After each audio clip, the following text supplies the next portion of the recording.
Yes. How lucky we are to have Tiara with us, yeah? Super, super lucky. She did the whole light on celebrity. She's a liar. Tiara is definitely a celebrity and worthy of that title, celebrity guest co-host. Yes. Oh, mahalo. Now, sister, you are a wife, you are a recording artist, and you are also, of course, a daughter of Robert Kekaula. Can you give us some inside scoops on what it was like growing up in the Kekaula household? It was funny. After I was here last time, I was talking to Davey, and he mentioned how I have a knack for this, and any perceived talent is just purely because I know how to vala'au. This is not a skill.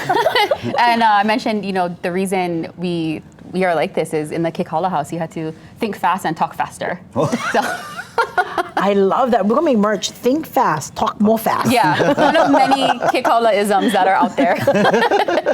I used to enjoy just talking. So right after, because I used to do Good Morning Hawaii, right after the show, he'd call me. Okay. And then we just, for like 2 hours, just talk trash. Was he judging your trash performance? No, he would never, he never did judge my performance, maybe to other people. You're a pro, you're a veteran. Yeah, he never did say, but we talked trash about pretty much everybody in this building. It was so much good fun. Yeah, he talked trash to me too. I think right after he got off the phone with you, I was his next call. We talked about everybody, and then he called you to talk about me, which is, it's okay, never, it's okay. Never. Now, I wanted to ask you, because we're showing some of the pictures of you as a keiki. Look at that, so cute. And then I just wanted to ask you specifically about the studio, because again, you are, as Lena Girl mentioned, you are a recording artist. Did you want to go in studio and record, or did Dad make you? At first, it was something Dad encouraged. Dad grew up in Kona, and my grandparents, my family for a long time owned a karaoke bar in Sam's Hideaway, right off of Ali'i Drive in Kailua, Kona. So we grew up singing and playing ukulele and guitar. So when Dad recorded his first album, Kanak Attack, he wanted to make it a family affair. Absolutely. So he brought me in. But by the time I did my solo album in high school, that was a late night, walk down the stairs while Dad is watching TV.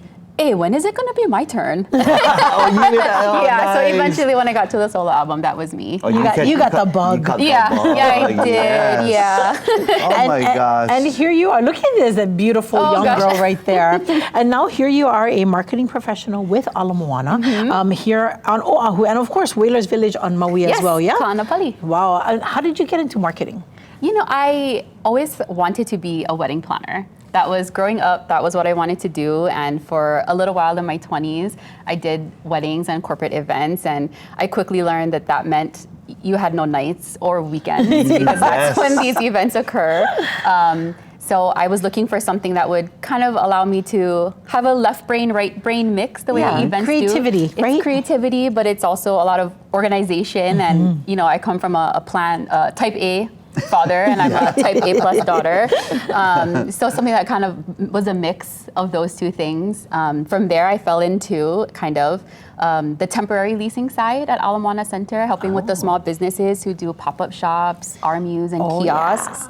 Then moved to Boston with the same company and did a mix of pop-up leasing and marketing there. And when I moved home in 2021 after Dad passed, it was full marketing all the way. So how wonderful. You've been able to stay with the same company even though you were moving onto the continent and then coming home. Yeah, it's one of the benefits of working with a large corporation. Yeah. That is so cool. Because there are hands everywhere. And you just mentioned that you go Target pretty much every other day. Are there other spots at Ala Moana that you like to visit more often than others? She's not going to tell you because you're going to end up there. Well, I'm going to tell you, mine is Cinnabon. Mine is Cinnabon and Cookie Corner. I'll make you some cinnamon rolls. I'll make you some good ones.